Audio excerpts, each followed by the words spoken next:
Here first. Good, and then over here, please.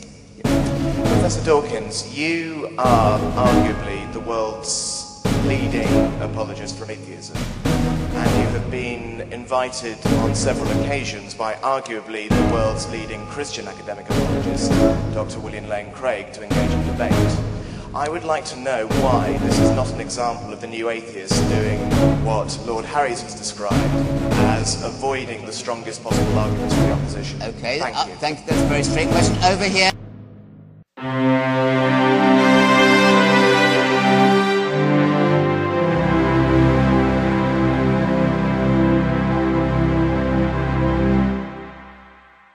The factual premise of religion, the God hypothesis, is untenable. God almost certainly does not exist. God is a delusion, a pernicious delusion.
What's wrong in your opinion, with believing in a God, regardless of who the God is? I think it's false. I think that it's a matter of belief without evidence, and as a scientist and as an educator, I like the idea that we believe things because there's evidence. There's such a lot of evidence available now at the beginning of the 21st century that it's a real shame, it's a tragedy to base your life upon something for which there is no evidence and never was any evidence.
Now, Dawkins' claim here is that you're not justified in inferring design as the best explanation for the complex order in the universe, because then a new problem arises immediately, namely, who designed the designer?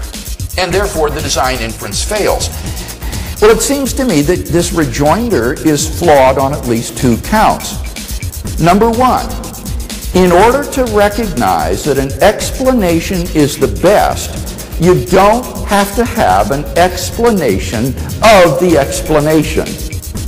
In order to recognize that an explanation is the best, you don't have to be able to explain the explanation.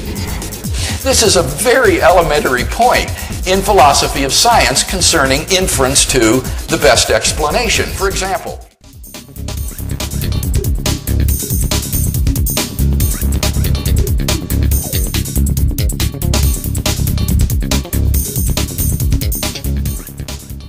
So, have you ever thought about having a debate with Richard Dawkins? with respect to the last question, Peter May, who organized the tour, wrote a very nice letter to Richard Dawkins inviting him to debate me in Central Hall in London. He explained that William Craig was a philosopher of science interested in religious subjects and would love to engage in a debate on is God a delusion. And Peter showed me the letter that Richard Dawkins wrote back to him. He said, I wouldn't debate a religious person unless he were at least a bishop.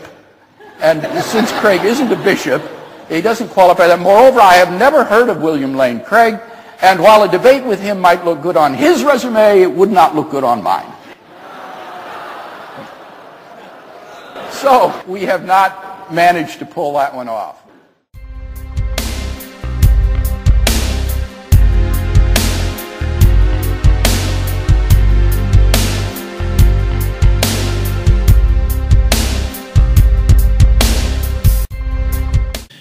Dr. Craig, will there be a Dawkins debate? No. He has resolutely refused to debate, and he's been approached by very high-level folks who have set up previous events that he has done with John Lennox, and he's just adamant it's not going to happen.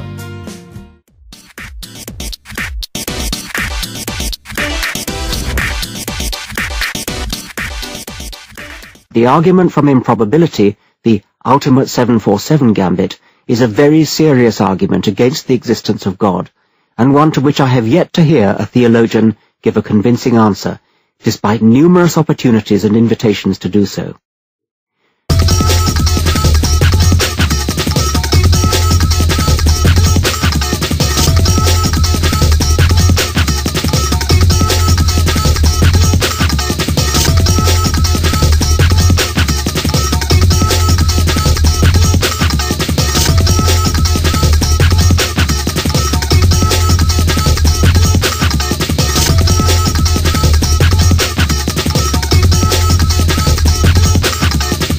First.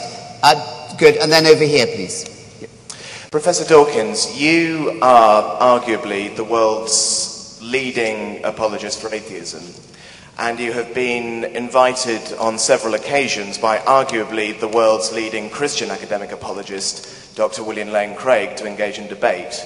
I would like to know why this is not an example of the new atheists doing what Lord Harries has described as avoiding the strongest possible arguments from the opposition. Okay, Thank you. That's a very straight question. Over here, Stalin's gulags. I have always said when invited to do debates that I will be happy to debate a bishop, a cardinal, a pope, an archbishop. Indeed, I have done both. But that I don't take on creationists, and I don't take on people whose only claim to fame is that they are professional debaters. They've got to have something more than that. I'm busy.